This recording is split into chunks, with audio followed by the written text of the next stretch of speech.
Hey guys, I wanted to make a little video about something that I think most martial artists probably don't spend a lot of time on, and it's a huge need because this is a part of your body that you abuse constantly. It's your feet. So most of the day, feet are trapped in shoes. And if you're not wearing like clown shoes with big open-toed spreads, then probably your feet are being narrowed, almost like they were in a cast. Imagine having your elbow cast at a right angle. When you come out of that cast, you're not going to be able to extend the arm fully. It's going to lose its range of motion. It doesn't matter how old you are, how fit you are, or how flexible you were beforehand. You're going to lose your 180-degree range of motion in that joint because it's been cast. There's a lot of little joints in the feet. We're talking toes, we're talking ankle, we're talking all that goodness. There's a ton of bones in there too, producing a lot of delicate and important functions. So everything I say is going to be drawn a little bit from Kelly Starrett or Esther Gokhale. You can check them out if you're interested. I'll mention their names in the description. But I wanted to show you some of the things that have helped me most as a kid doing martial arts, growing up with conventional shoes and feeling pain in the feet, feeling like I needed inserts, all that goodness. So here are the exercises I recommend. First, think about the posture of your feet. So if you can see my foot here, I've got an arch, and that's something that you want. Kelly Starrett talks about when people don't have an arch, often it's because of the ankle alignment. Maybe there's a weakness in the muscle, maybe the ankle is allowed to collapse inward. Do you see how the arch kind of disappears as I move my ankle in? I feel that in my knee as well. So that starts to take up slack in different joints, different ligaments. So he talks about taking the ankle and trying to move it into a better alignment. I'm just shifting outward an inch maybe, and that takes my shin into almost a straightened alignment with my ankle. But what you can notice happening here is I create a better arch. I'm not lifting my feet, I'm not pulling my toes up off the ground, I'm just shifting out, better alignment, better arch. Your muscles will work better because they're not on as much. They won't become tonic. Okay, so that would be alignment. Trying to maintain a good arch in your foot while you're standing, especially if you're standing for long periods of time, maybe on a mat, maybe jumping up and down on hardwood or other surfaces. The next thing would be to strengthen your feet. This is an exercise that my teacher does. He calls them toe sprints.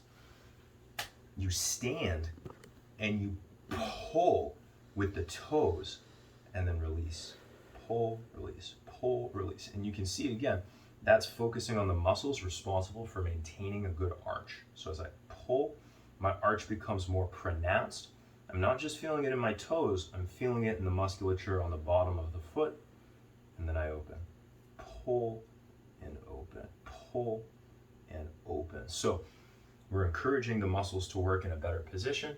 We're strengthening the muscles so that they can maintain the shape of the foot.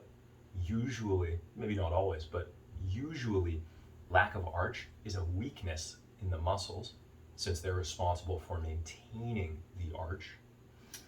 And strengthening it will allow you to stand for longer and to be sturdier on your feet as well. The last thing that I would talk about is stretching. You can stretch the toes. You can force fingers between to open them up a little bit, to widen them. I can say as soon as I started wearing open-toed shoes, my balance got better because of a better toe spread. Okay? So you could also stretch your calves to increase sensitivity in the feet. I made another video about that, which I'll link in the description as well.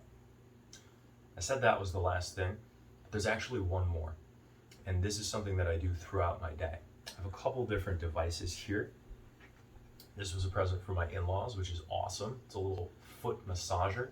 So I put this underneath my standing desk, and while I'm working, I use it to massage my feet. Okay, I roll the bottoms of my feet on there. You can do the same exact thing with a water bottle. So I use this sometimes at the dojo if I'm waiting in between classes while my feet are tired from standing on them. I give them a little love, roll them, and really press into it. The last thing, again, Kelly Starrett, right? This is a lacrosse ball. This is awesome for getting into little places. You can go pretty much all around the bottom of the foot, pressing into it. Usually I do this standing, but driving the foot down and in and working the ball around to open it up. The more time you do this, the better your foot's gonna feel. Now, it might not feel great right away, and it definitely won't feel good while you're rolling it if it's tight and in need of this treatment. But give it some time and you'll like how it starts to feel.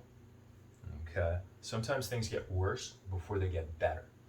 If you're usually in shoes and then you're transitioning to time outside of them, your foot will start to hurt because it's not used to doing the natural functions of the foot. It doesn't have to while it's in shoes. So pain may not be a sign that you're doing it wrong. That's the tricky part. So diagnose it, figure it out. Hopefully this helps you and gives you something to work on to make your karate better. And if it does, share it with somebody else so that they can train more too.